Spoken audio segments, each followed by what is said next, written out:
सबुज शक्ति क्षेत्र में ओडिशा को मिली बड़ सफलता। जापान प्रमुख कंपनी एसीएमई ग्रुप और आईएचआई कॉर्पोरेशन सह ओडिशा सरकार सहयोग पत्र स्वाक्षर करछन्ते। एही चुक्ति अनुसार पारादीप और गोपालपुर रे 3टी ग्रीन एनर्जी प्रकल्प स्थापन हेबो। एथिपाई प्राय 67,000 कोटी टंकार निवेश हेबाकु थिबा बेले 7,600 रु अधिक रोजगार सुजोग सृष्टि हेबो। लोकसेवा भवन ने जापान व्यावसायिक प्रतिनिधि मंडल सह आलोचना पर मुख्यमंत्री मोहन चरण माझी कहते ओडिशार शिल्प विकासर परवर्ती पर्याय प्रजुक्ति विद्या नवसृजन और ग्रीन इकोनॉमिक को नहीं आगक बढ़िबो।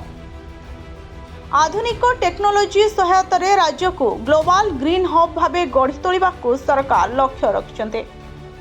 चुक्ति अनुसार गोपालपुर रे 20,000 कोटी टंका विनियोग रे 0.4 एमटीपीए क्षमता विशिष्ट ग्रीन अमोनिया प्रकल्प स्थापन हेबो। एथिरे 3,400 नियुक्ति सृष्टि हेबो। यह सहित 1,000 कोटी टंका व्यय एक फ्लोटिंग टर्मिनाल निर्माण कराजिबो। सेहिपरि पारादीप रे 34,000 कोटी टंका विनियोग रे 0.8 एमटीपीए क्षमता विशिष्ट ग्रीन अमोनिया प्रकल्प स्थापन हेबो। एथिरे 3,600 जन को नियुक्ति मिलिबो। यह छड़ा 12,000 कोटी टंका विनियोग रे 0.1 एमटीपीए क्षमता विशिष्ट ग्रीन मिथानल प्रकल्प मध्य पारादीप रे स्थापन कराजिबो। एथिरे 600 नियुक्ति सृष्टि हेबो। मुख्यमंत्री कहते राज्य सरकार एपर्यंत 12टी ग्रीन हाइड्रोजेन एवं ग्रीन अमोनिया प्रकल्प को मंजूरी देइछन्ते।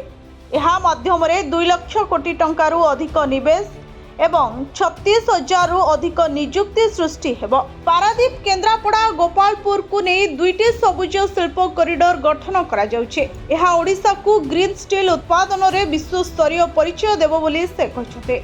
आलोचना रे आईएचआई कॉर्पोरेशन प्रेसिडेंट और सीईओ हिरोशी इडे ओडिशार सबुज शक्ति नीति एवं निवेश अनुकूल परिवेश रो प्रशंसा करथिले। से कहिथिले जापान ग्रीन एनर्जी निवेश पई ओडिशा सर्वोत्तम गंतव्य स्थल।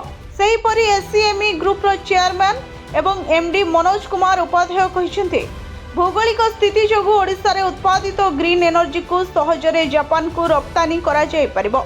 भविष्यत रे ओडिशा जापान को सबुज शक्ति रप्तानी रो प्रमुख केंद्र पालटिबो बोली से आशा प्रकाश करिसेंते। Bureau report Odisha fast.